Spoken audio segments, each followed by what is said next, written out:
I'm a big fan of old browser games. I used to play a lot of them when I was a kid, and while most of them were buggy or repetitive, they were still a great way to kill some time while you were at school or stuck at home. I have many fond memories of sitting at the computer with my friends, laughing and showing each other games we found on random websites. So when I heard that Java was being phased out, I got to thinking about all the old games I used to enjoy, and decided to track some of them down. I went to Reddit to see if anyone knew of any of the sites that used to host these old games, since many of them were now defunct. And a few of them suggested Newgrounds, a place I was familiar with, but a few others suggested a dozen other sites. These were smaller places which made up for their lack of showmanship with a vast selection of retro games. I started clicking on them, basking in the nostalgia for a while and losing myself in the simple pleasures of these simple games. I mean, I was stuck at home due to quarantine, so what else did I have to do? That's how I found I Can Scare You. I read the description and really liked what I saw. It made me wonder how I'd never found this game before. I used to love the small selection of adventure games you'd sometimes find on Java websites, little maze runners or exploration adventure games, and this one had a creepy twist that I really liked. I had expected it to be a lot of poorly animated jump scares, probably some loud screams accompanied by a picture of the girl from Poltergeist, but I figured I'd try it out anyway. What did I have to lose, right? When I loaded it up, I was greeted by something very familiar. For those unaware of the concept, screensavers were used a lot back in the day to keep your monitor from freezing in place. Windows had many iconic screensavers, but one of the most recognizable was the maze you saw sprawling out before you took on the point of view of the runner, shifting around and following a set path as you tried to find the exit. This game had dropped me into a very familiar maze, with brick walls and a sand floor, and an 8-bit soundtrack trying for creepy, but was mostly just sounding spooky. It was a little different than I remembered though. The walls were black brick, like a negative copy of the maze, and covered in a bright green moss bordering on neon. The sand was also dark, and as I moved, it made that classic game crunch that meant you were walking over dirt. I could hear something like the wind in the background, and as I moved, I could see that the normal pictures on the wall had been replaced with grainy photos of people. The images were pixelated, but clearly actual photos. The strange thing was, they weren't anything like corpses or monsters or anything. They were just ordinary people, some of them smiling, some of them looking off blankly, but all of them looking like candid shots of people from websites or the DMV or something. As I moved through the maze, I became aware of a voice that seemed to be following me. It was just a whisper at first, but the deeper I went into the maze, the louder it became. I would turn around and find the pictures were still on the wall, but whatever was making that noise was nowhere in sight. The images seemed to repeat themselves, same 10 or 12 photos again and again, and I figured they must be the staff that had worked on the game or something. It was a little creepy having them watch me as I went through the maze, but no creepier than anything else I'd seen in the game. The voice, however, was definitely getting a little nerve-wracking. I could hear it now, and it was saying the same thing over and over again in a vaguely feminine computer voice. I can scare you. I can kind of scare you. I turned to the game, but there was nothing behind me. The voice had sounded close, and I assumed it was the enemy of the game. It kept moving away and getting closer, always just out of sight. So I just kept moving, kept looking for an exit, kept making my way through the maze. There was always an exit in the screensaver that made the maze fall apart and made a new maze begin. When I found what I was looking for, though, it turned out to be the last thing I'd expected. I came around a corner and heard the voice getting louder again. I can scare you. I can kind of scare you. I turned left and found a dead end. I can scare you. I can kind of scare you. I dashed back and took a right instead. Then I found another dead end. I can scare you. I can kind of scare you. I sighed and turned around to face my fate. I guess the game was over. That's when I saw what sort of beast lurked in this maze. I can scare you. I can kind of scare you. It was a grainy picture just like the others, but this one moved and was far from the bland recreations the others had been. The image's eyes appeared to be leaking blood, the mouth crunching as it blared its ceaseless words. It barreled toward me lamely, filling the whole hallway, its face twisted in pixelated agony as it crashed closer and closer. I can scare you. I can kind of scare you. Despite its alarming form, it was clearly a picture of my dad's face. I backpedaled in fear, running and taking turns at random until I finally came to the dead end that I'd been looking for. It contained a single floating picture, and if this was the exit grid, I didn't know if I wanted to see what sort of maze it would generate next. The image was a crumpled body, a car accident or a hit and run, lying in the street in a squishy mass of broken flesh. It was grainy and pixelated like the others, but this one made me stop and gasp a little as I tried to make sense of it. The body's face was pointed to the sky, its mouth open and its eyes staring. As I looked at it, the blood seemed to pool around it, glistening wetly despite having no origin. I can scare you. I can kind of scare you. I jumped as I heard the phrase uttered right behind me, loud enough to make my speakers crackle. Suddenly my character fell over and my screen was covered in red as the screaming monster with my father's face crunched its jaws over me. I turned the screen off and pushed away from my computer, suddenly not wanting to see anymore. The last image had been the most familiar of all. It wasn't every day you got to look at your own face as you lay dying. The other pictures had been strangers, weird stock images, but the image of my father and I had been unique, and they were very jarring. The face of my father had been twisted in agony, and the eyes had been turned up in anger as the neon red blood oozed from them. My own face and body had been confused, devoid of hope, as I lay bleeding to death in a pool of my own blood. Even if the game had somehow pulled pictures from my computer, they couldn't have gotten either of those from me. No picture of my father existed that looked like that, and certainly no picture of me that looked like that existed. I closed the game and realized that at some point it had gotten dark. Looking at my watch, I realized I'd been playing the game for 3 hours. It was pushing midnight, and I shut my computer down and climbed in bed. I tossed and turned as I tried to push the image of that final horror out of my mind. As grainy and unreal as it had been, it was still a picture of me, and I was clearly dying. How did they have it? Where had they come from? Those images followed me into sleep, and they haunted my dreams all night. I found that I was running from that hellish thing in my nightmares, and it stretched and chomped right behind me.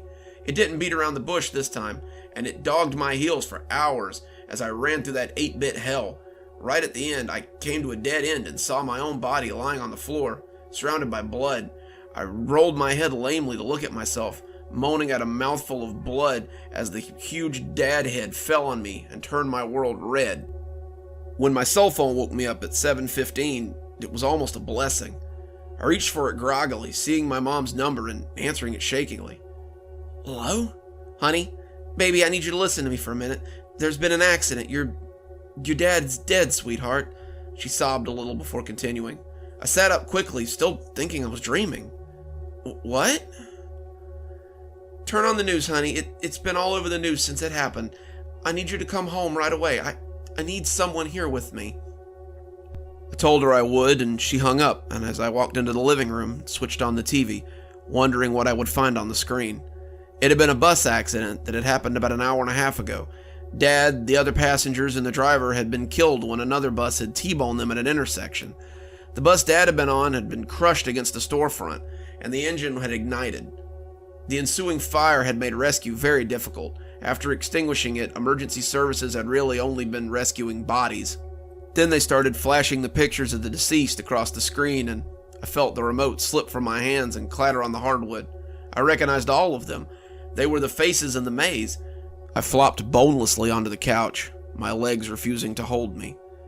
I'm curled on the couch now, filled with a deep sense of dread over the knowledge I seemed to possess. Everyone I'd seen in that maze last night was dead now. Everyone except me. I had seen my own contorted face as I lay broken on the floor of that 8-bit maze. If everyone I had seen in there was supposed to die today, why had I seen my picture? I hadn't died. I was still clearly alive. For now. People keep calling me, but all I can do is hunker on the couch and wait. Waiting for my own fate to come and sweep me off the board as well. So if you stumble across this game in your internet travels, do yourself a favor and don't play it. I wish to God I never had.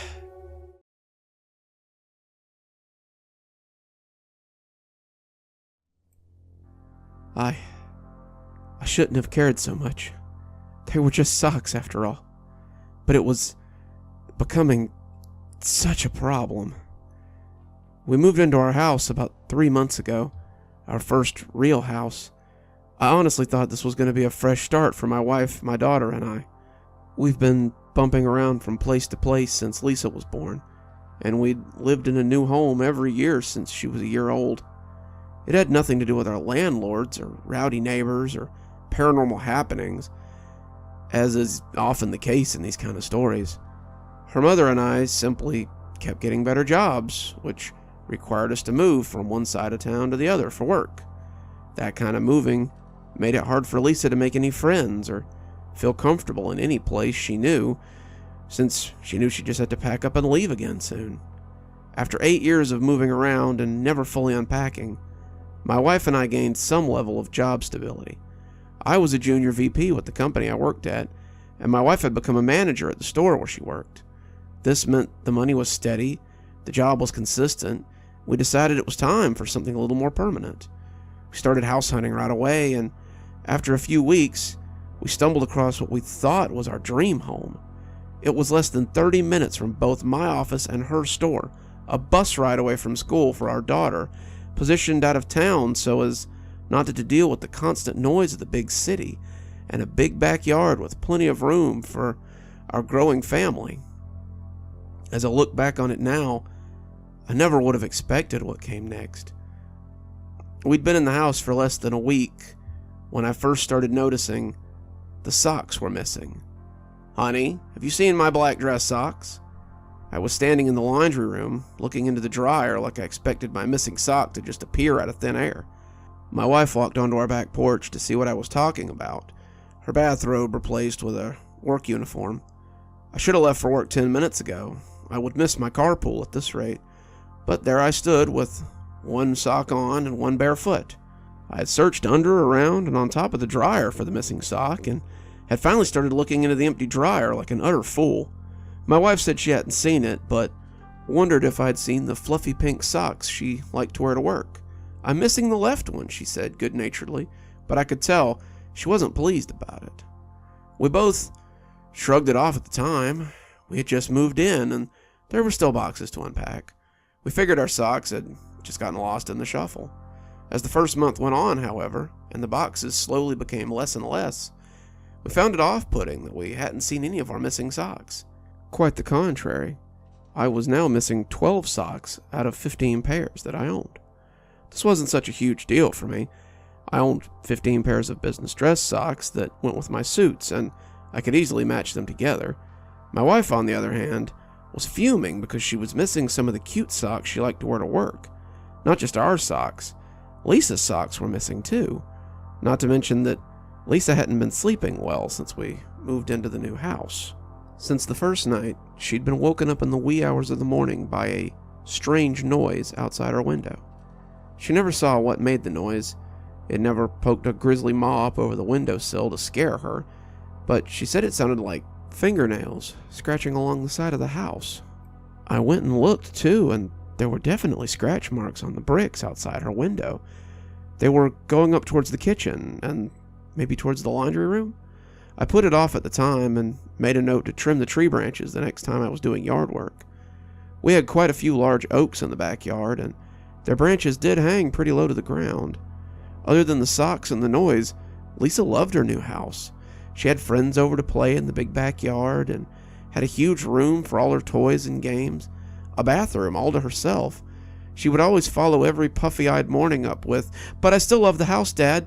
Please don't make us move," no matter how many times I assured her that this was our house now and we weren't going anywhere.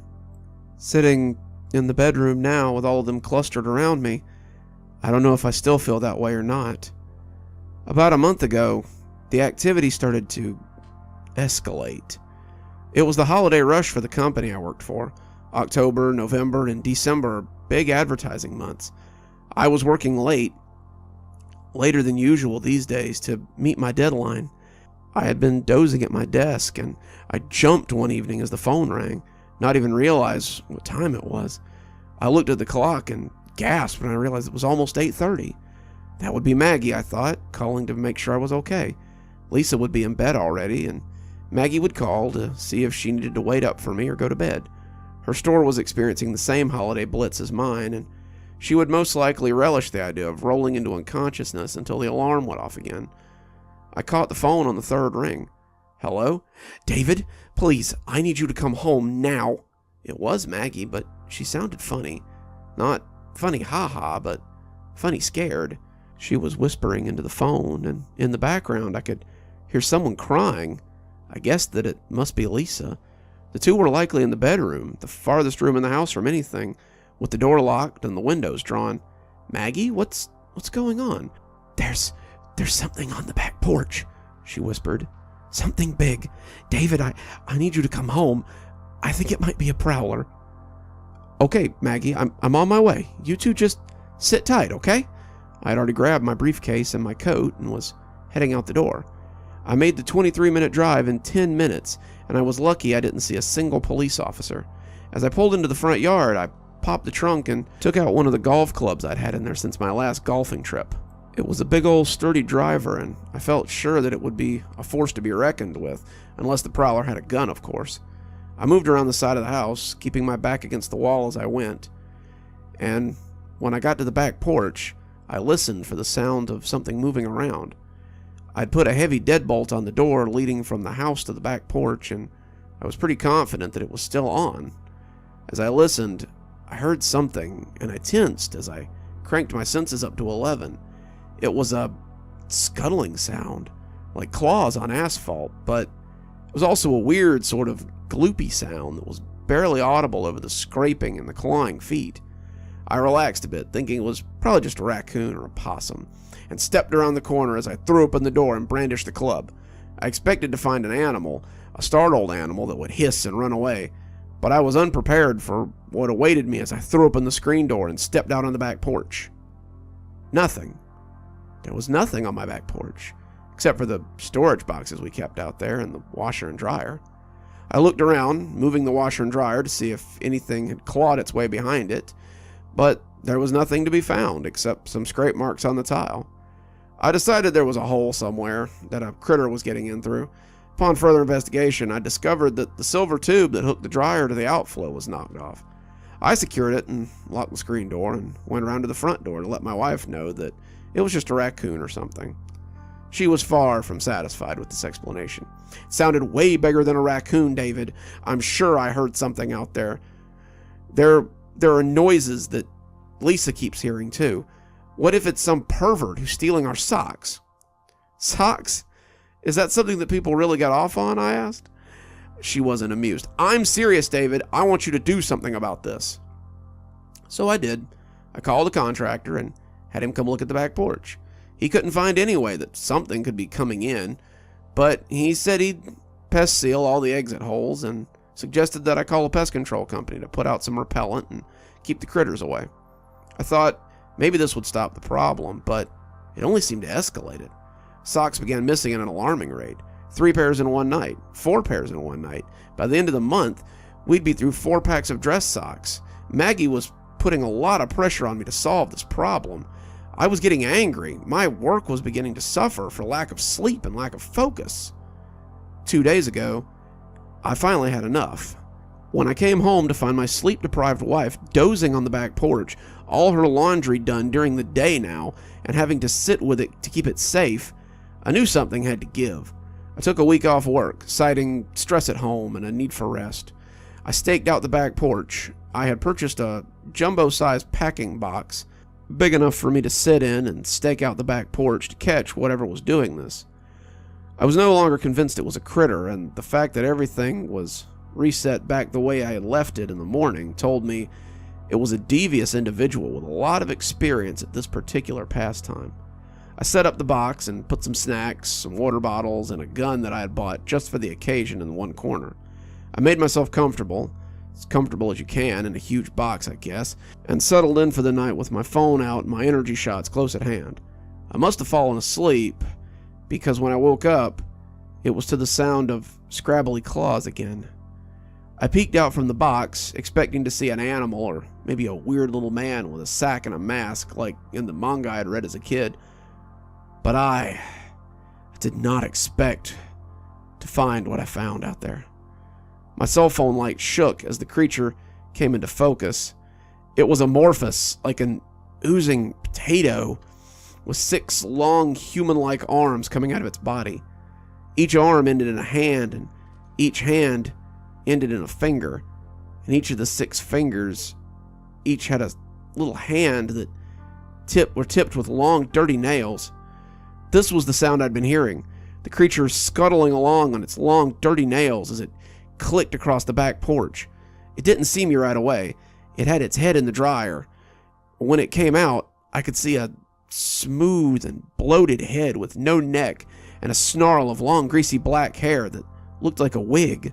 It held one of my daughter's socks in a 7th and 8th pair of hands. As it looked at it through watery black eyes, it reached into its body with the other hand and pulled out something. It pulled out what looked like a baby. It looked like an amorphous potato baby that squalled in a soft little gloopy way and waved feebly with its 8 stumpy arms. The creature took the sock and stretched the neck of it out before it placed the squalling thing inside it. The baby stopped glooping at once, making some watery burbles as the creature slid it back into its flesh. And as the creature turned to go, it finally caught sight of me. I saw it scamper towards the back of the dryer, somehow condensing itself to slip in and out again. As it pushed itself into that pipe, it finally saw my flashlight, and I saw the skinned back, 2 large jaws that dominated the front of its face. It looked like a weird Halloween mask, the ones that are a little too uncanny. It opened its mouth and made a sound like an angry river rushing up to swallow me. I shot it then. I rattled off 3 panicked shots before I could stop myself, and it stopped in its tracks and looked startled. I don't know if I hit it. I don't even know if my bullets could kill it, but I was so scared at that moment that I did the only thing my lizard brain determined was the right course of action. I ran. I flipped out of the box and ran, slamming the door behind me and throwing the bolt as something large and angry thundered against the other side. My wife was there then, pale and unsure, wanting to know what had happened. I turned her around and grabbed Lisa as she came sleepily up the hall. I pulled them all in the direction of the bedroom and locked the door behind us, pushing the chest of drawers in front of it. The police have come and gone now. I called 911 before I started writing this, but they couldn't find anything on the back porch. The officers figured that maybe a bear wandered up or something. They're supposed to be hibernating, but it happens sometimes. Their only real question was how it had gotten out without dropping a single drop of blood after being shot. The back porch is a disaster. It certainly wasn't worried about keeping a low profile this time. The police gave me the number to animal control and told me to call in the morning so they could have a look for the wounded bear. I'm not calling animal control, though. In the morning, we're going to pack up everything dear to us and just get the hell out of here. If that thing can fit through the hole in the laundry room, I have no idea how small it can squeeze. Since the police left, I can hear something outside the windows. I can hear those dirty fingernails as they scrape along the brick walls of the house. Could it squeeze through the crack under the front door? Could it come in through a sewer pipe? My family drifted off into a shallow sleep, but I'm sitting here on the bed, gun by my knee, just listening for the sounds. It stopped scraping its claws about 5 minutes ago. I don't know if that should be comforting or not. I wish I'd just let it keep the socks.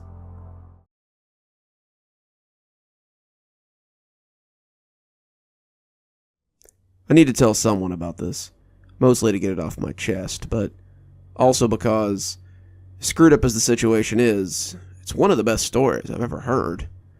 I attend a large university in Arizona. I won't say which, but my friends and I were sharing a bottle of Jack the other night, and we started sharing stories. Somehow, we got on the subject of spooky stories, and it appeared that several of us had a strange occurrence to talk about. Gabriel told us about a weird apartment that he and his mother had lived in when they were in West Virginia. Apparently his mother had woken up screaming one night after a dark figure had appeared over her bed.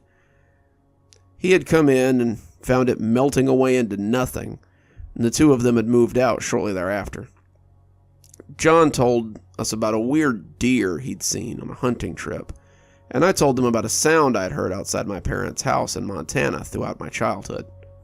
One of Dad's friends, he was a zoologist or something, said it didn't sound like any animal he was familiar with. Dad jokingly asked him if it was a Bigfoot or something. He never really quite denied it. He got spooky quiet and just said he wouldn't be caught out dead in the woods. Especially not after dark. We never went camping out there anymore, but we certainly never went past the property line either after dark. Passed the bottle to Samuel, and for once, he actually took a sip. Samuel, or Sam for short, had been living in the dorm since before we'd arrived at university. He was in his third year and was studying engineering as he worked towards a bachelor's degree. He had told us several stories about growing up in a small town in Mexico and how his uncle was thanks to his current status as a student. His uncle was a professor of Spanish studies and antiquities, and he had offered to help his nephew get a student visa so he could do more than drink shitty beer in the local bar and do manual labor his whole life. I opened up saying that it was weird to see Samuel drink, but I don't think you understand how strange it was. Samuel was our permanent designated driver because in the 2 years that we'd known him, I had never so much as seen him touch a bottle of alcohol, unless it was to throw it away or take it from us when we'd had enough. He took a moment to collect his thoughts before saying in a hollow voice, "I told you all I grew up in Mexico, right?" We all nodded.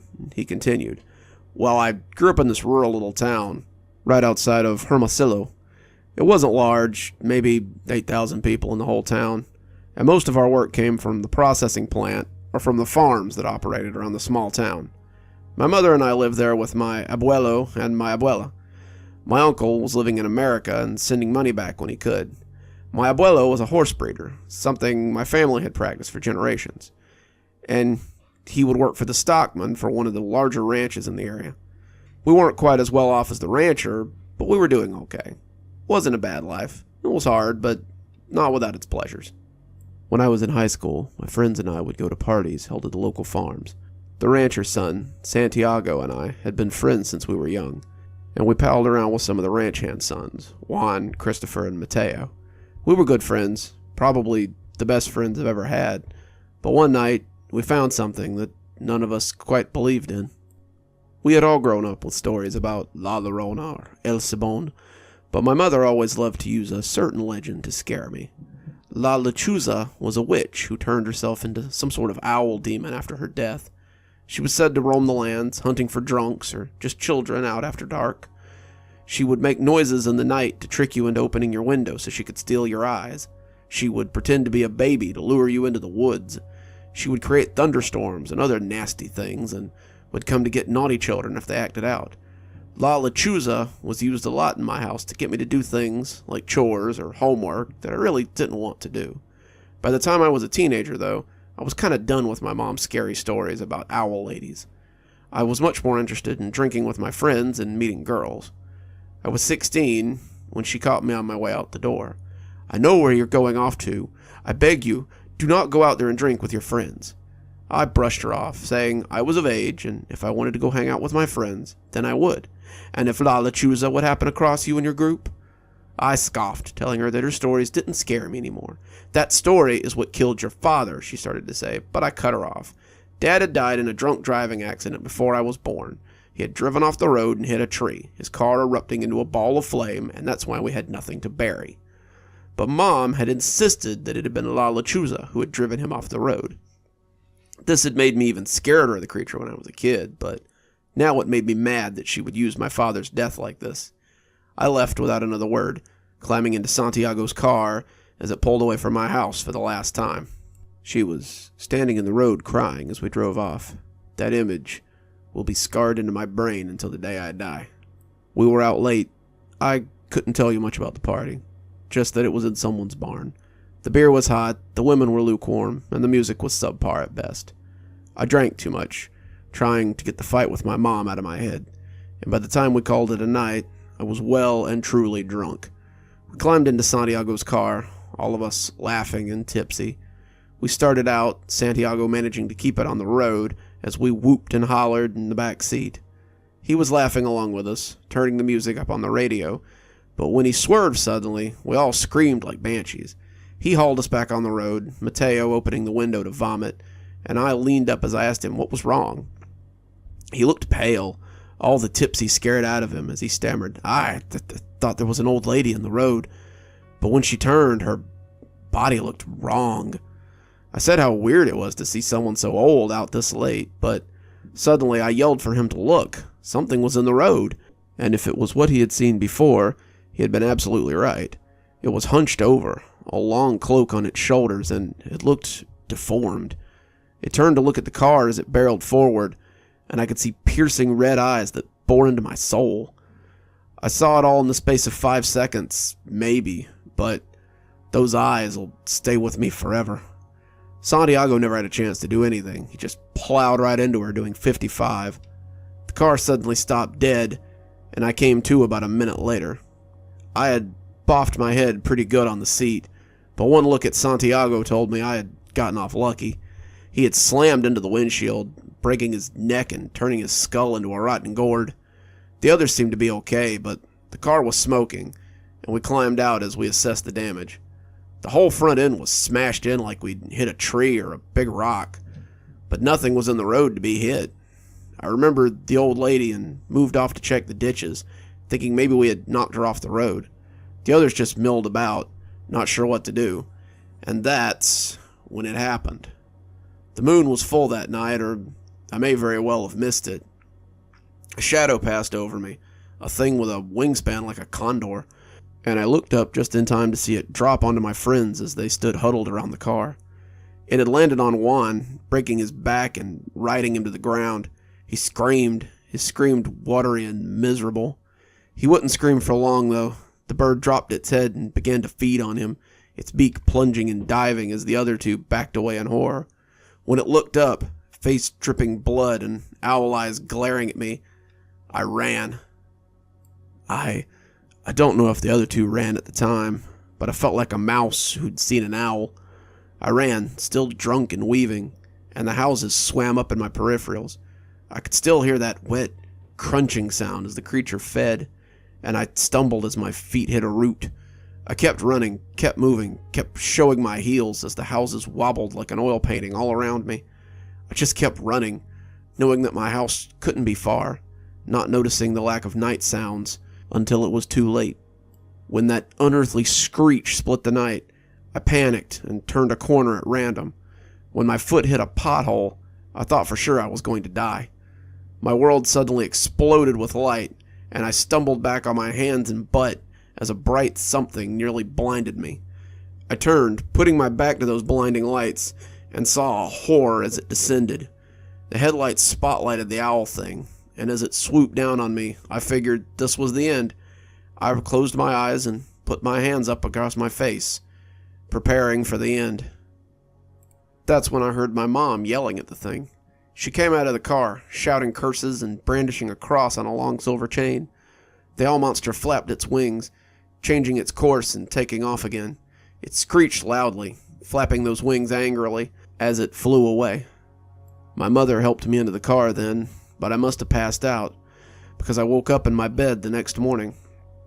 I would have believed it was a dream if Mom hadn't told me all about it as we sat at the breakfast table. She had made food, and there was a pot of coffee there as well. As I ate, she told me all of it. How the creature had killed my dad one night as he drove home drunk, how Santiago and Juan had been found dead that morning, how my other friends had never arrived home that night. She spelled it out for me and told me how lucky I was to be alive. She said I had been given a chance and that it was up to me to figure out how to use it. She wasn't happy with my answer after I'd thought about it for a few days, but I think she understood. I still went to those parties, but I never drank again. Instead, I helped people get home safely. I never saw that creature again, but there were nights that I imagined I could feel its hateful stare. I was taking its prey from it, stealing its food, and it never quite forgave me for that. Not a day goes by that I don't think about that night and my friends who died. We sat there, drinking as we listened to his story, a cold chill flowing through us as we took it all in. I'd say this was the end, but that wouldn't do him or his story justice. 3 weeks ago, Samuel came to me in tears and told me that his mother was going to die. I sat him down. He was shaking like a leaf and asked him how he could possibly know that. Before that, I hadn't seen him in class in a few days, and he looked tired and rattled. I dreamed I was in my mother's house, the one she has on my grandparents' property, and I heard her crying. I walked into the living room, and she was sitting at the kitchen table. I walked up behind her, putting a hand on her shoulder, and asked her what was wrong. She grabbed my arm, and her hand had become a claw. Her head turned around, and she screeched at me through that owl beak. Her face had become that of the Owl Witch, and just before I woke up, she screamed my mother's name. I asked him what that meant, and he said, "Some people say that seeing her in a dream means that someone you love will die. She screamed my mother's name. I can't ignore that." 3 days later, he told me he was returning home for his mother's funeral. They found her in her room. She'd had a heart attack. I need to go home and say goodbye. Will you watch my plants while I'm away? I told him I would, but I think he knew he wasn't coming back. A week ago, I asked his uncle if there was any news. His uncle only sighed and told me that his nephew was missing. My mother tells me that he went to the house he and his mother had shared. No one has seen him since. We don't know where he is, but if you're still watering his plants, I'll pick them up this afternoon. Hopefully, I can give them to him when he comes back. I don't know what became of Sam, but I pray that the Owl Witch, Lechuza, did not get him.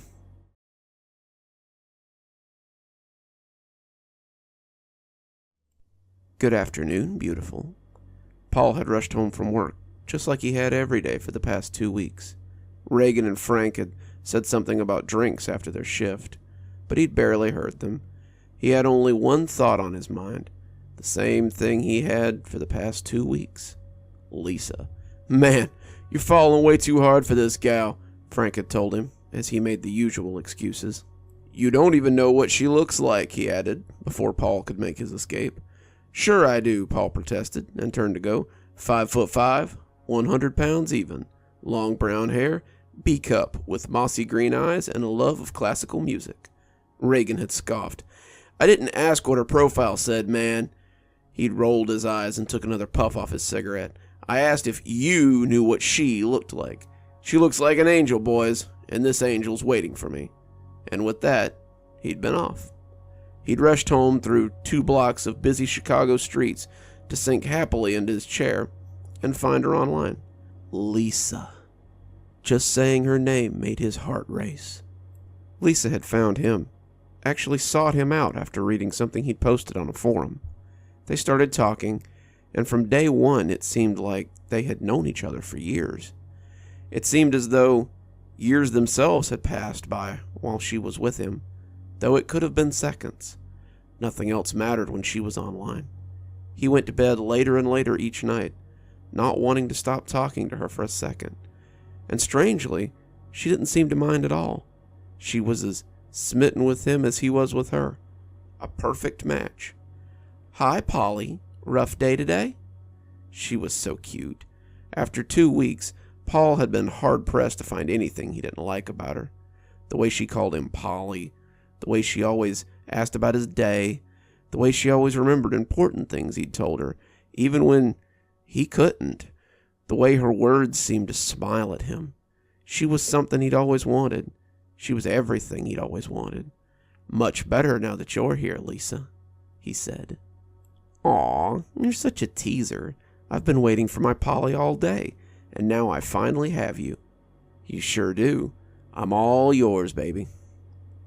The scream of the alarm clock brought him back to reality. It had been such a good night last night, but now it was time for another fun-filled day of work. Last night, just thinking about it made his heart race again. They had talked till almost dawn. He'd only stopped when his eyes had gotten heavy and finally betrayed him. She was a technician, his Lisa. She just kept on talking, kept on laughing, only wanting more of him. He felt his face redden as he lurched into the kitchen and turned on the tiny television by the counter. A man in a gray suit was pointing at a weather map and talking about the weekend weather as Paul poured milk on his sugar flakes.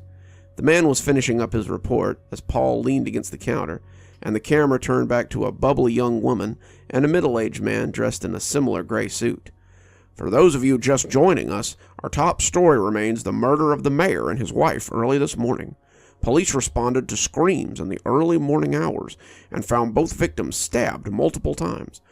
Though the murder weapon, like much else about the murder, has not been released, police have said that they have a suspect in custody.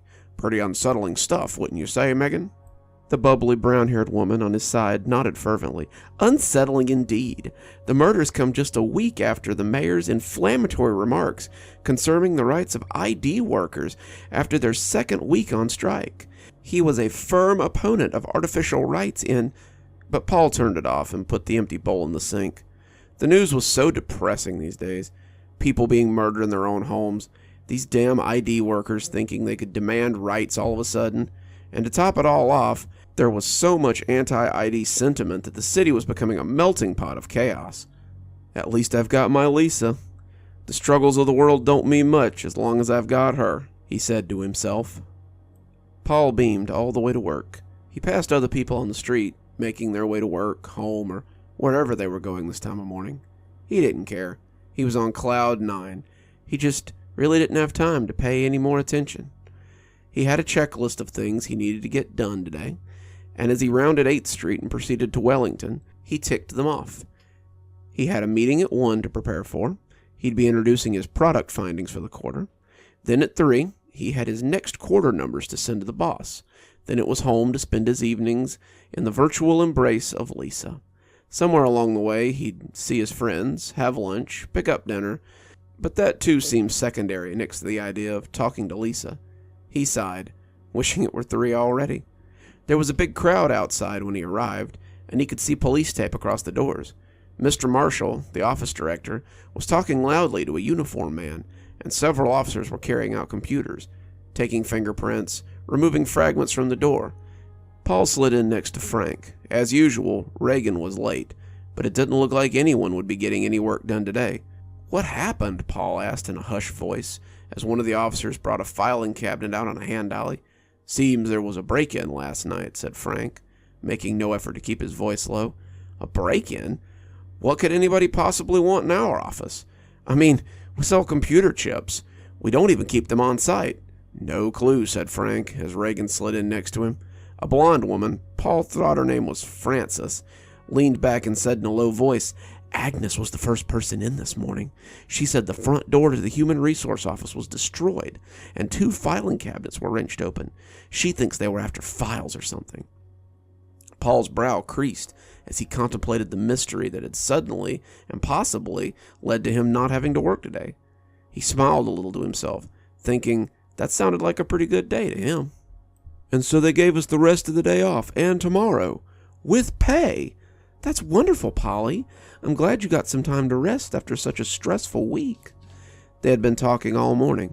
As lunchtime came around, Paul's stomach made a low, pitiful rumble. He ignored it, though. This was right where he wanted to be. As it rumbled again, though, an idea began to form. "Stomach's trying to tear me away from you," he commented offhandedly. "Oh, do you need to get some lunch?" "Well, actually, I was hoping you'd maybe meet me somewhere. Maybe Gabriel's on 7th? They make a mean hoagie." The message hung for a couple of minutes. "My treat," he added, not liking the silence. I don't know, Polly," she finally said after a few more seconds of silence. "Lisa, if I'm being honest, I like you, and I would like to take our relationship to a more 3-dimensional level. Won't you please consider a date with me?" She hesitated before responding. "I'm sorry, Polly. I'm just not ready yet. There are things about myself I'm not quite comfortable with. I can't face you. Not yet, Polly. Just be patient with me. I'm new to this kind of thing." Polly sighed. "You're a girl worth waiting for, Lisa. A girl as pretty as you can take their time."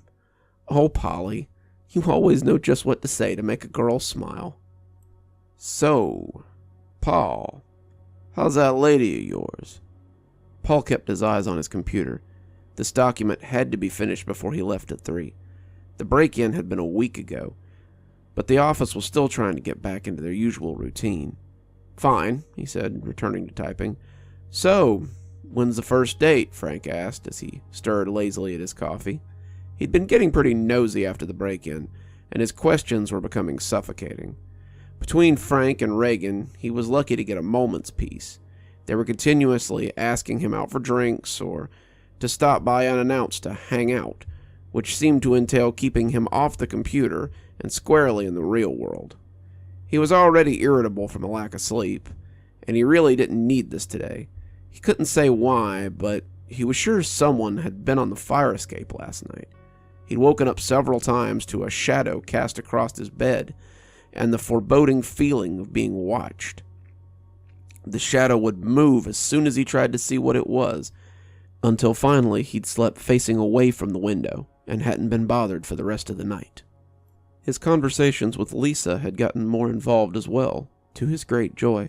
The intimacy of the questions often made him blush, and she seemed ravenous to know everything about him. The minutest details seemed to only stoke the flames of her curiosity, and Paul felt giddy as she shared more of herself with him. Meetings, however, remained a shaky bit of ground. "We haven't set one," he said curtly, as he continued about his business. It was getting late, nearly 3, and his work wasn't done. He'd have to stay late to finish, and that was precious time that he couldn't spend with Lisa. "Geez, Paul, you've been talking to this gal for a month now, and you still haven't met her?" "I don't recall asking your opinion on my relationship, Frank," Paul snapped, and instantly felt ashamed. "Sorry, I'm just tired. I didn't sleep well last night again." He didn't dare tell anyone about the shadow. People would think he was nuts. "It's fine, buddy. I can tell you're hurting for sleep. I just don't want to see you get burned, you know? These gals online find a nice guy like you, and they bleed him dry, Paul. Can we change the subject?" Paul begged. Frank nodded, taking the hint. "You hear about the disappearance of that scientist from the facility?" Of course Paul had. It was all over the news. They think now that the ID might have been involved. You know, our company had something to do with them in the first place, so maybe they think we need a little revenge on our own." Paul was about to say this really wasn't a topic for work when the clock struck 3, and Paul happily filed his report away and turned his computer off for the night. "Another fun-filled evening with your make-believe lady?" Frank asked, and Paul pulled his windbreaker on over his work shirt. "Lisa's a real person, Frank. I wish you could see her the way I do sometimes. Then maybe you'd stop with all these stupid questions." Frank scoffed. "Make sure you get some sleep, buddy. You look kind of beat." "Thanks, Mom," Paul said, as he threw his messenger bag over his shoulder and headed for the door. As he neared his apartment, Paul saw an unfamiliar woman near the mailboxes. She was bent at the knee, reading the names on the mailboxes through squinted eyes. Her long brown hair tumbled down her back, and she was dressed simply in a green t-shirt and cut-off jeans.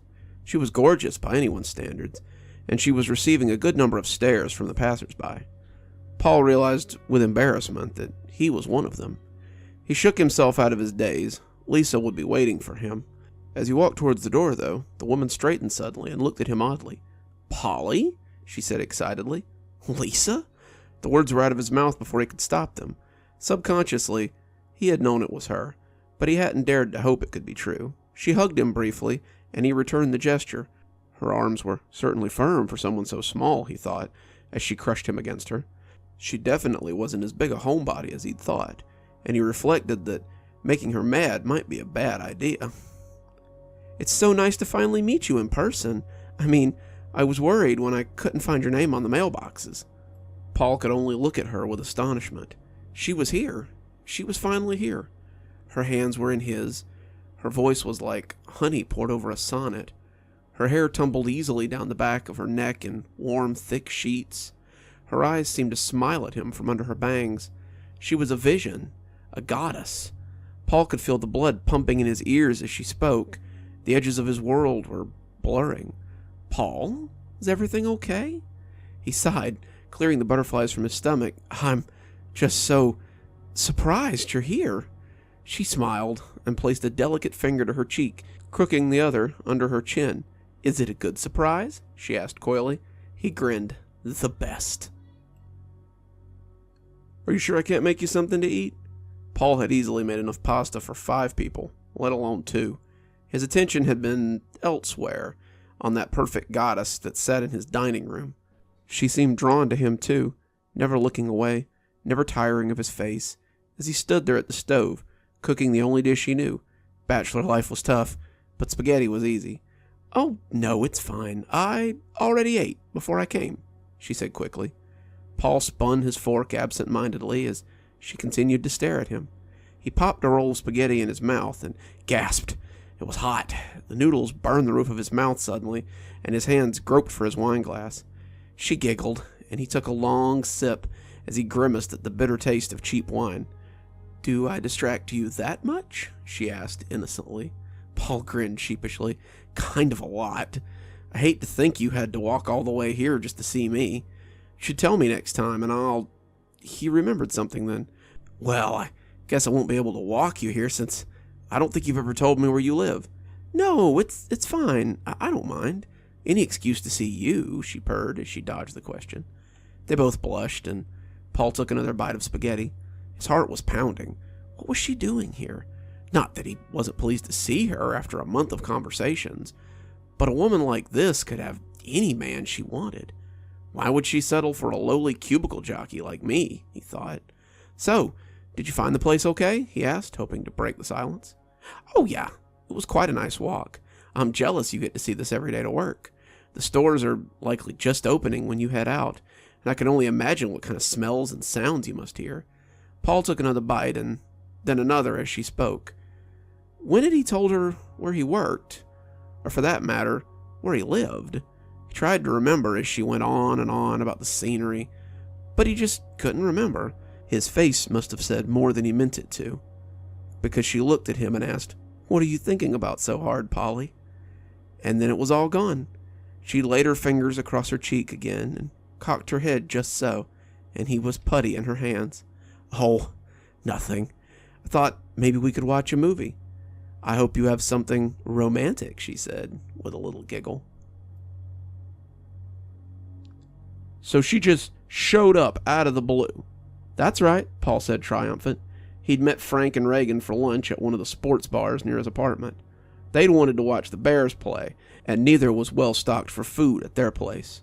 The sports bar was packed, likely more Bear fans, and the noise was deafening. It was so surreal. She just showed up, out of the blue, and stayed with me all night. He could feel his face turning red, but he couldn't let them see. "All night, huh?" Reagan said with a grin. Paul laughed. "Not like that. We just sort of sat around and enjoyed each other's company." "Uh-huh," said Reagan, unconvinced. Frank seemed thoughtful, though. "So she just showed up?" Paul looked at him. "Yeah. Funny. Thought you said she was nervous about meeting you." "I guess she got over it," Paul said with a shrug. "Funny how you never mentioned switching addresses with this mystery girl." Paul furrowed his brow. "That's right, yeah. Come to think of it, I didn't remember giving her my address. I suppose I must have forgotten, though. We've been talking for months. It was bound to come up." "And your work, too? Did that come up all of a sudden?" A chill ran down Paul's spine. "Now that you mention it, hey, what's with the third degree here, Frank? Doesn't strike you as odd that this girl just showed up out of the blue without being invited and without being told where you live or where you work? This is Chicago, Paul. Do you have any idea what the chances of meeting someone at a specific time and place with no clue where that place is are? 1 in a million, just like this girl," Paul chuckled. "Be serious, Paul. You may think this is endearing, but we have a word for people like that, and it's called stalker. You—" But he faltered as a shadow fell across the table. Paul looked up and into the wet, moss-colored eyes of his angel. Lisa was there, carrying a glass of beer and wearing a Bears jersey. She had obviously heard the conversation. Paul barely got her name out before she was running for the door of the crowded bar, beer crashing to the floor in a foamy wave. "Lisa, wait! Lisa!" Paul was on his feet and after her in a second. He pushed through the crowd of people, most cursing and shouting in his wake, but as he exited to the street, he found no trace of Lisa. "No," he sobbed, grabbing the building for support. She was gone. She'd run away from him, and now he'd never see her again. His stomach felt like he'd swallowed a hot brick. Tears came unbidden to his eyes. "Dude, I'm I'm sorry, said Frank. I didn't mean to. Paul didn't remember slipping it to the ground, but Frank's hand was reaching for him, and he slapped it away angrily. Next time, why don't you just keep your goddamn mouth shut? He shouted as he lurched to his feet and began running for his apartment. Paul sighed as he walked home after another busy day at the office. It had been 5 days. 5 days since his fight with Frank. 5 days since he'd seen Lisa's tear-streaked face. She hadn't been online at all. No emails or visits either, and Paul was beginning to worry that he would never see her again. She had looked so upset at the bar, he wondered if she truly thought he believed Frank's suspicions. Frank. There was another mystery. No one had seen or heard from Frank since Saturday. He hadn't shown up to work all week, and Reagan said there was no answer at his apartment. As mad as Paul had been at Frank for his ill-timed outburst, he couldn't pretend he wasn't worried about him. They had been friends for years, and his disappearance was more than a little unsettling with all the ID intolerance going on. Paul sighed as his key scraped the lock. What was he going to do? He'd lost his best friend and the love of his life in one fell swoop. The red light was blinking on his machine when he got home, and when he pressed it, the voice he expected to hear wasn't there. Polly, it's Lisa. I know I have a lot to answer for, but I was wondering if you'd like to come over so I can try to explain what's been going on. Her address followed, along with some directions. Paul listened to the message 4 times, drinking in the sound of her voice, and there was hurt in it that almost brought Paul to tears. They made him feel guilty as he left his apartment and trekked the familiar path downtown. Lisa lived in a large brick building in one of the nicer parts of the city. He found her apartment easily, and when he knocked, a little voice told him to come in. As he entered, he couldn't help but notice the long red streak up the floor. Paul had never seen blood, but he'd seen enough cop dramas to know what the start of a crime scene looks like. A chill swept over him as he entered. She was sitting on the couch, a fire burning in the grate. She turned to look at him, and her angelic face was a welcome sight. As she spread her arms wide and ran to him, Paul was surprised that he didn't cringe away from her, especially since her hands were caked in blood. I'm so sorry, Paul. I'm sorry for everything, but it's okay now. No one will stop us from being together. Paul saw over her shoulder that the red streak led to the nearby bathroom, and the bottom fell out of his stomach. Lisa, what have you done? Her face clouded up, and tears appeared in the corners of her eyes. I had to, Paul. I had to kill him.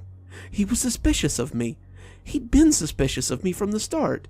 If he kept digging, he would find out I was the one who broke into your office, and Paul pushed her away gently but firmly. Wait, that was you? I was intrigued by you, Paul. I had to know more. I had to see you, hear you, know you without you seeing me. I had to be sure, Polly. I had to be sure I could trust you. Lisa, you're the one that's been coming to my window at night, aren't you? She looked away, ashamed. You stole my address, my phone number. You broke into my office just a what, Lisa? What did you hope to gain? She was crying again, and when she looked up at him, he could see her honesty as she answered, You, Paul, you're all I've ever wanted. You're all I ever hoped to gain. His blood ran cold. His breath came out in troubled gasps. He felt like someone was tearing his lungs out. How could this angel be so tainted? A criminal? A stalker? A killer? Why would you do this, Lisa? Why would you... But he stopped. She had taken his breath away again. Her hands had begun to deftly pull behind her hair, bringing her face away from it. Her perfect face had fallen away like a Halloween mask, and she had brushed away the stray strands that clung to her. As the fleshy roll hung from her neck, Paul could see a pill-shaped metal cylinder staring back at him through 2 yellow-tinted eyes. When she spoke, no mouth opened, but her voice was still Lisa's. Because I'm not human, Paul. Because there are people who don't think I deserve a normal life. Paul took a step back, horror spreading across his face. What are you? He breathed, his breath coming out in gasps. like someone had punched him in the stomach and never pulled their hand away. Why, Paul, don't you remember? I'm Lisa, L model intimacy servo automaton, and I'm all yours, Polly.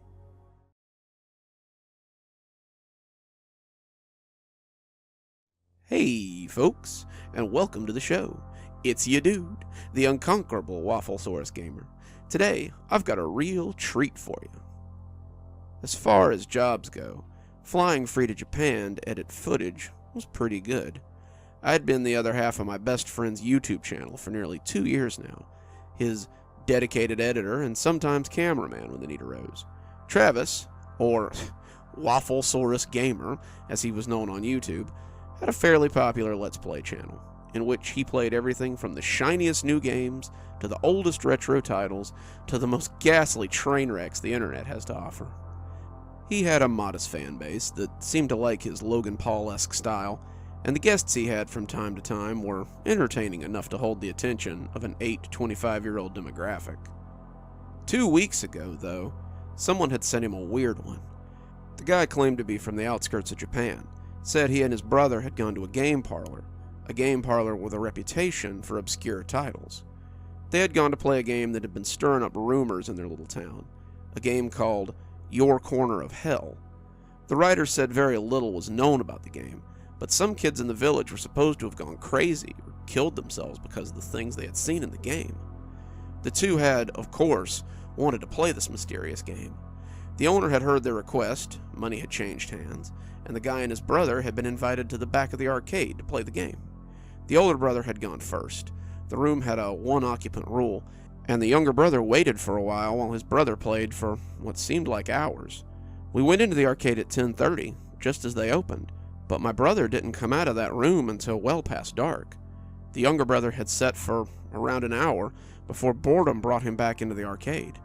I spent several hours playing the machines, down to the lint in my pockets, and still he hadn't come out.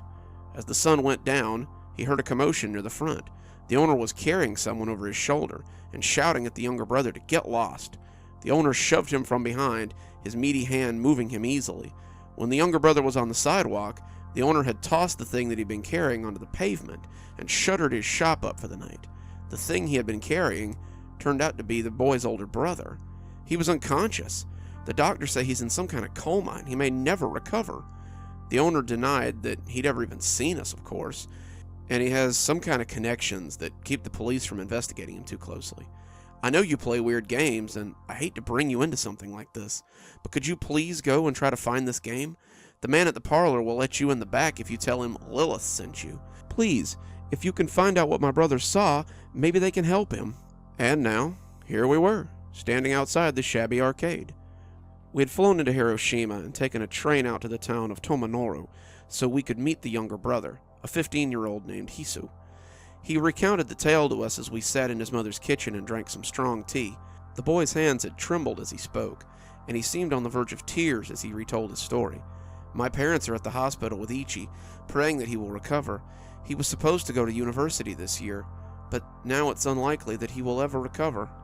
The kid's English was pretty good, but when Travis asked if he wanted to come with us, I didn't need words to read the terror on his face. I haven't been back since the incident. I won't go near it again. A lot of kids in the village won't go there anymore either, not after what happened to Ichi. He wished us luck and said that he would pray for our return. Standing outside the grungy arcade, I didn't see what all the fuss was about.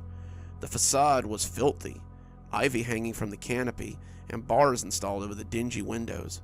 The dust on the windows looked like you could have written in it, and the spiderwebs in the corners looked old enough to have seen the Reagan administration. The door was a black, gaping mouth with a roll-down shutter that would lock at night. As we stood, I could hear the beeps and plinks from inside, the familiar sounds of Pac-Man and Street Fighter, and the sounds were comforting somehow. Even in this foreign land, the sounds of familiar games could bring me comfort. "So, got everything hooked up?" I asked, going over his setup one more time. His glasses were set up with a pair of digital recorders that were damn near undetectable. As he recorded, the camera feed would be continuously uploading to the cloud. I could pick through the footage later and edit it into something usable for the channel. Since I couldn't come with him, he would have to record his events as he saw them. I was mostly on location to call the police if anything weird happened. A few local kids may not pique the police's interest, but an American tourist with 500,000 sub count might make them a little more willing to investigate this place. It made me feel like a real reporter, working in the field to expose the truth. How quickly we forget that those people too can die. It's as ready as it'll ever be. Let's see if there's anything to see, Travis said, a big grin spread across his face. We walked into the building that was awash with blinking lights and a cacophony of sounds. Children of all ages were hunkered over the blinking machines. Others were running around and laughing as they tried to find their favorite games. I could hear the wooden chunk of a skee-ball machine, the metallic clink of an air hockey table as the puck zipped around the smooth surface, the hollow boom of a shooting game, and the pop tunes of Dance Dance Revolution. The owner had a modest collection of classic arcade cabinets as well, and even at a glance, I could tell that this was a place that made money. Standing behind the counter, looming like a monster amidst the brightly colored prizes and flashing signs, was a giant, grinning man. He was easily 7 feet tall, and nearly as wide. He had an oily mustache that sat under a bulbous, greasy nose, and his eyes were like a mean-spirited pig that loves to snap at curious children. He reminded me of a picture book I had owned as a child, Puss in Boots, and how the ogre had made me feel scared. The warty ogre had sat on his cushion in his beautiful clothes and looked down at the cat as it wove its lies. Even as a child, I had thought the look made him look menacing. It was a look that said plainly the cat was in danger of being devoured. The man spoke to Travis in what I assumed was Japanese, a language I was not familiar with, and Travis spoke back to him with relative ease. The man smiled, showing several blackened teeth, and spoke to Travis in English, though this English sounded more like European than actual American English. "Ah, an American. So word of my special game has spread that far, eh?" "Infamy more like it," Travis said. The man's smile looked a little off after that. "You'll need to sign a waiver if you'd like to play. After the last incident, I really must protect myself from further accusations." Travis scanned the document, looking for traps, and I asked the owner about the game. "What is it that seems to be making your customers react so badly?" "Well, there are the usual rumors that surround the game. The creator died, his spirit haunts the game is actually a portal to hell. Many strange rumors surround my little shop, but I can assure you that the game is just a regular game, nothing special that need elicit such reactions." Travis had finished signing the paperwork and was ready to see this game. "Only one of you at a time, boys. You'll have to wait out here," he said, pointing a dirty finger at me as Travis stepped behind the counter. The last time I saw Travis, he flashed me a peace sign and smiled with a big grin. "See you on the other side," he intoned. Then he disappeared into the shadowy back room as I remained in the world of flashing lights and familiar sounds. I turned away from the counter and found myself drawn by the brightly colored lights and the machine's electronic blare. I spent some time playing familiar games: Tekken, Marvel vs. Capcom, Time Crisis 2, House of the Dead. I took a spin at Initial D, a very intuitive racing game, and had my ass handed to me by a local kid at Street Fighter 2. These same kids then talked me into playing Dance Dance Revolution with them, and I had a blast as I tripped along to several of the fast and bubbly songs they picked.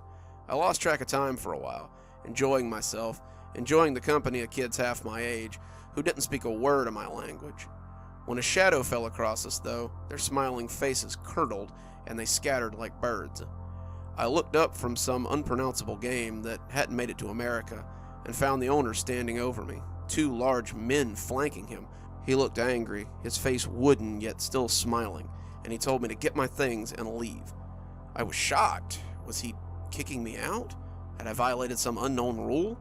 I had easily spent $50 in this place, and the idea that he was here to pull me out made no sense. I'm here with my friend, the one in the back. I'll leave when he finishes his... He's gone. He broke a costly machine and left out the back. Now I want you gone too, before I call the authorities." "Wait," I stammered. "Which way did he go? I'm a stranger here. I don't know any..." But it seemed they weren't here to negotiate with me. The 2 large men had me under the arms in a heartbeat, and before I knew it, I was half drugged, half carried from the shop. They deposited me onto the sidewalk with a distinct lack of grace, and the owner stood in the doorway as I got up and stood with confusion. "You and your friend are banned. Leave the premises before I call the authorities," he said, evenly, before slamming the shutter down in my face. That's how I came to be outside the dingy shop without Travis, half a world from home with no clue how to get back. I had no choice but to walk to the Hisawa residence. He was the only person I knew in Tomanoru, and without knowing how to speak the language, I was practically helpless. Hisawa spoke English, Hisawa knew the area, and Hisawa knew the people that lived in the village. Hopefully one of them could help me find Travis, and I could get him through whatever was going on so we could get home. Also, Hisawa had a computer, which I would need to find Travis. Travis had gone to the back wearing the glasses. The camera on those glasses had been uploading to the cloud for the past 5 hours. If I could link up with the cloud, I could watch the video he had uploaded and get some ideas of where he was going. That would allow me to find him and get us both back home. If only it had been that easy. Hisawa, it turned out, wasn't home. His house was locked up, and the lights inside were dark. He had probably gone to see his brother in the hospital, and as dusk began to set, I made my way back into town. I was looking for somewhere, anywhere with Wi-Fi, to access the videos on my phone. It wouldn't be as stable as accessing them from a dedicated connection, but if it helped me find Travis, I didn't care how I went about it. It was getting dark, and I started to worry that I wouldn't find him until morning. When the familiar arches of a McDonald's came into view, I breathed a sigh of relief. They had Wi-Fi, and after purchasing some food, I was pretty hungry after not eating all day, I plopped down in a booth near the back wall and made my way into the file program.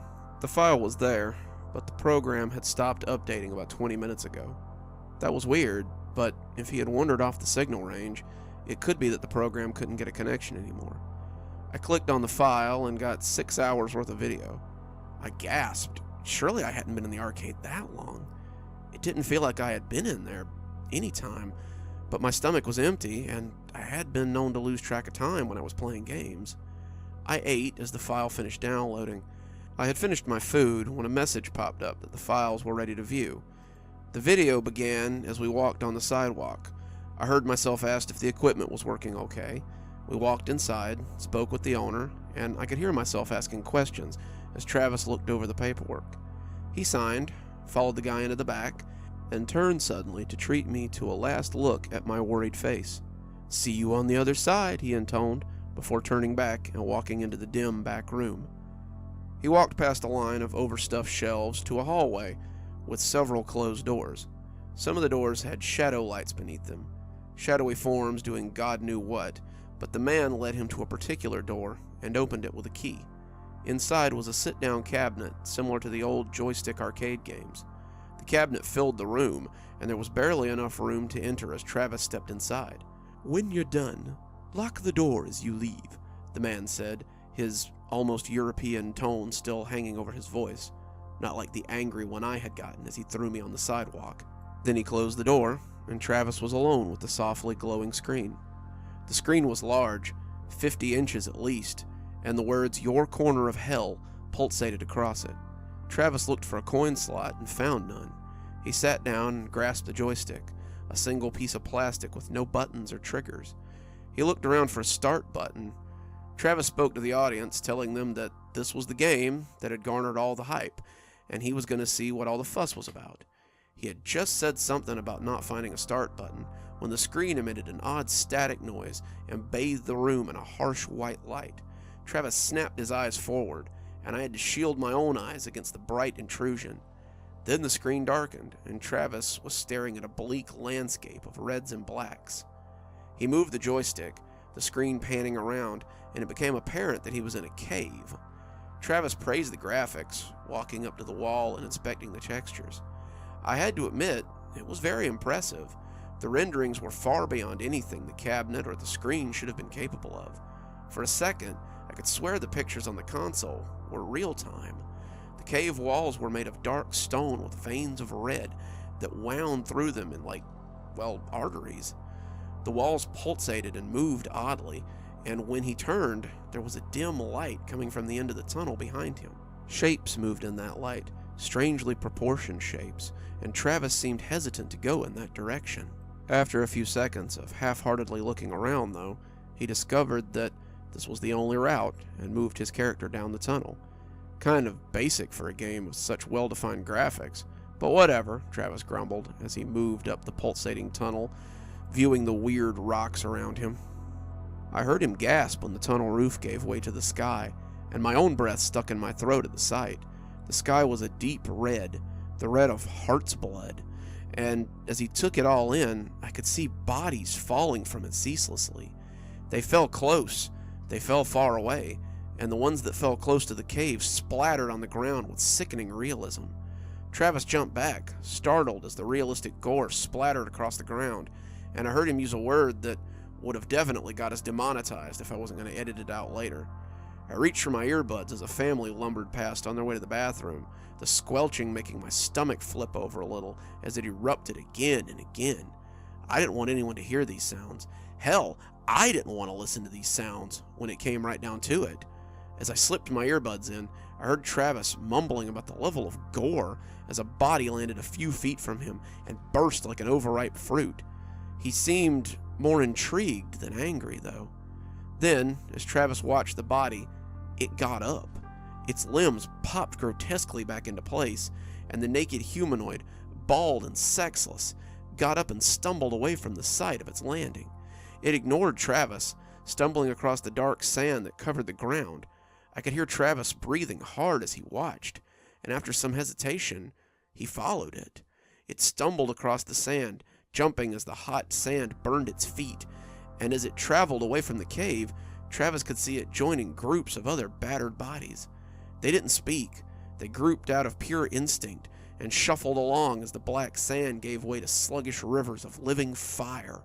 The group seemed to shy away from the fire, and I really couldn't blame them. Something seemed to be moving within the flames, and the group of bodies seemed to know that it was something that wanted to hurt them. Travis followed them, but never joined their group. He seemed to understand that these skittish creatures, humans or not, would be a target for whatever lived here, and their group would attract a lot of attention. As if to prove that point, one of them strayed a little too close to the fire and was ensnared by an arm of living flame that dragged it into the fiery river. The group looked after him, marking his departure, but they neither mourned him or slowed. They kept moving, and I could see other groups moving similarly as Travis used the joystick to look around. "What in the hell is going on with this game?" Travis asked as he followed the group at a safe distance. Am I supposed to follow them? Am I supposed to strike out on my own? I don't get the point here. He decided to follow them, despite their lack of direction, and as they neared a field of sharp black grass, I saw a creature jump out to challenge them. He was average height, his skin a deep maroon, and somehow he reminded me of the shopkeeper at the arcade. He was as wide as he was tall, and he looked at the group with a broad smile on his face. It was a distinctly gobble you up sort of smile. It spoke to them in a strange language, completely ignoring Travis as he moved in for a closer look, and some of the creatures stepped forward hesitantly to stand near him. The rest stood their ground, unsure of the stranger or whatever he was offering. It didn't matter. The nets came flying from the grass then, and the creatures yelled in a very human way as they were captured. Some tried to flee, others were resigned to their fate, but none of them tried to fight back. They were sheep, and soon they would be rounded up and taken to wherever it was they were bound. They made piteous noises as the nets fell over them, which seemed to push Travis to action. Travis rushed at the creatures, yelling at them to get the hell away, but since he possessed no weapons, he attempted to run his body into them and stop them from taking the struggling humanoids. He bumped the creatures, foundering against them, and the creatures took no more notice of him than an ant. They had the group rounded up in no time, and when they walked into the grass with their prize, Travis followed them into that sea of blackness. Maybe I'm supposed to follow them, he said, his voice a little frantic. Maybe that's my goal? He moved into the grass like a blind man, losing the creatures almost at once. When he came out, he was alone in a dark world of black sand and endless miles. He traveled into the emptiness, unsure of where he was going. He moved aimlessly, the hellscape never changing, and the falling bodies never ceasing. Travis didn't follow them anymore, though. He seemed to think it was pointless, and as he moved deeper in, I could hear his breathing becoming frantic and unsure. The game was presenting him nothing but a vast world to explore, but he seemed unable to interact with it or alter it. There were no trees to punch, no shelters to make, no goals to accomplish, and the only constant seemed to be the moans of the falling bodies or the distant screams of the unseen. The screams would erupt distantly, sending Travis turning frantically in that direction, before returning to his chosen path. He had seen no one but the creatures and the humanoids they hunted, and he was becoming a little paranoid of the big open landscape. Travis began his journey into emptiness with some commentary on the landscape, the graphics, and the game's strangeness. The farther he went into the wasteland, the more addled he seemed to become. He talked less to the audience and more to himself. At first it was just idle talk, wondering if he was going the right way or not, but slowly his speech began to descend into mumbling. The screams were starting to get to him, and I was worried that he might be losing it as his camera panned around for what felt like the 1,000th time. I fast-forwarded a little bit. His trip through the wasteland made up almost 4 hours of the total video. When he had stopped in the desert, staring at a fixed point for several minutes, I started the video and returned to his heavy, labored breathing as he stared into the distance. He sounded ragged, as though he had been slogging for hours for real, and he just stared into the distance for no reason, intense on something. Suddenly he ran towards whatever he was seeing. The camera footage was secondhand, and I leaned in as the McDonald's crowd bustled around me, trying to see what he was seeing. Whatever it was had excited him. Whatever it was had piqued his curiosity. He ran like a man possessed, stumbling in the game as he made his way over the shifting sands towards whatever lay beyond. When the first tree of the grove came into view, I thought I knew what he had seen. When I saw what was hanging from the tree, I wondered why he was in such a hurry to get to them. The grove of dark and twisted trees came looming up from the spinning air. They weren't tall, maybe 8 feet, but each of them bore a length of rope that swung from its branches. At the end of each rope was a sexless humanoid. As Travis got close, I could see the purple bruises around their necks and the boneless way they hung from the dead trees. The grove was nothing but these grotesque wind chimes, and Travis seemed less eager as he walked into it. When the first one started screaming, I cried out right along with Travis. It came as a sudden eruption in my right ear, and my sudden yelp made a couple across from me frown and look at me oddly. I apologized, turning back to the video to see Travis studying the poor creature as it twisted on the noose. It grabbed at him, speaking in a strange language that might have been English once. It held its arms out to him, pleading for relief, or for release, or something, and Travis backed away before bolting. The forest came alive then, the tortured screams and shaking trees erupting into a cacophony and fury, and Travis began to run frantically amidst the swinging horrors. He fell suddenly, tripping over a root, and when he looked up, I heard him sob audibly as his eyes fell on a single, withered humanoid. It might have once been female, but as it was, its chest was flat, its crotch smooth, and its head hairless and lumpy.